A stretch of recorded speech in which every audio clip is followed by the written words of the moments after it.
Hello, and welcome to another riveting installment of Sanctuary Systems.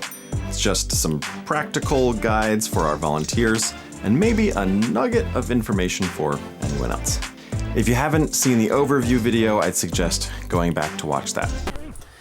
Hey, it's 3 years later, and actually most of the stuff that I talked about in this video is still valid. However, some things have changed. So I'm updating this video now to make it more up to date with some of the things we do now. Sometimes I'll cut in and tell you the changes. Sometimes I'll just put like a little yellow block of text or something over it that tells you the thing that's different. So anyway, back to our regularly scheduled tutorial. All right, let's talk about turning stuff on. Imagine it's a Sunday morning and you're the first person to arrive. There are a lot of things to turn on, and the order actually matters. For example, if you turn on the speakers before turning on the mixer, you could damage the speakers. Or turning on the projectors in the wrong order can mess up the way ProPresenter sees them. So for the smoothest possible experience, follow this order. First, turn on the master switch on the rack back here. It glows red whether it's on or off, so don't let that fool you. The switch will turn on the mixer and sound processor, which are down there at the bottom of the rack. It'll also provide power to the amplifiers. However, if it was shut down properly, the amplifiers should be off when the master power switch is turned on. Next, turn on the computer. The computer is really central to how these systems are interconnected. So we opted to put it back here, closer to all those connections rather than out in the sanctuary. Next, grab the projector remote, which should be in a little basket here. There are two projectors, one over the piano side of the platform and one on the other side over the drums. All right, now it's still important to turn the projectors on in the right order, but we have changed the order. So now you want to turn on the projector that is above the door to the backstage area first. And then after that's booted up, go turn on the projector that is above the piano area.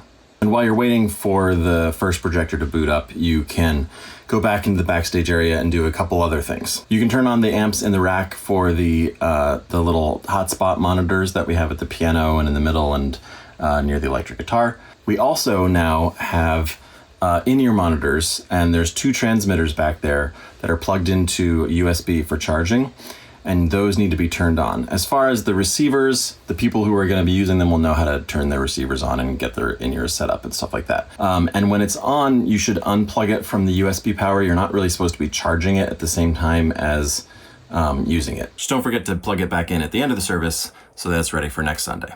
This is also a good time to check the wireless mic receivers for the pastor's mic, as well as for the handheld mic. The pastor's wireless receiver box used to be right at the foot of the podium, but now it's in that trough with all the other wires and things. And for the handheld mic, it's the same kind of receiver, but it's on the metal table in the back room near where the computer is. I think that's it.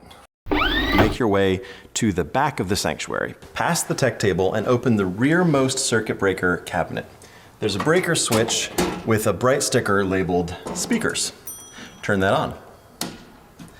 Now the speakers will start to warm up, and it's important that this happens after the mixer is already on. Otherwise, the mixer turning on could cause a loud pop in the speakers and possibly damage them.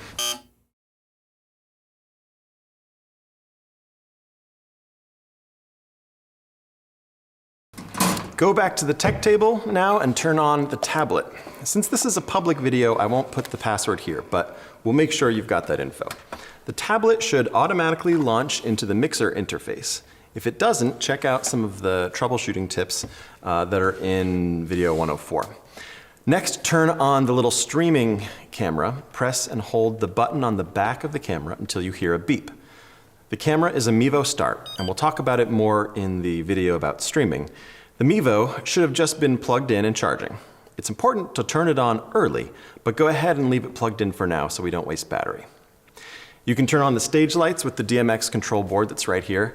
Press the blackout button, which is in the lower right corner of the board, to take it out of blackout mode. And then you may need to press the Scene 1 button to get the lights on. The overhead house lights are controlled by dimmers on the wall nearby. Only the first 3 should be turned on, and only to about 25%. Okay, finally, you can turn on the display and log into the computer. Again, this is a public video, but we'll make sure you have that info if you need it. And that's it. Nope, I lied. That's not it.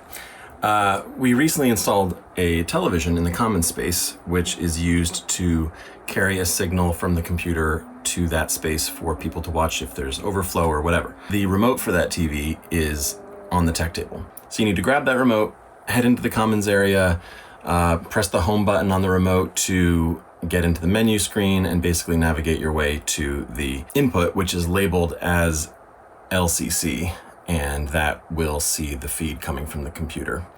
Now that's actually it. Back to you 3 years ago, Adam. And that's it.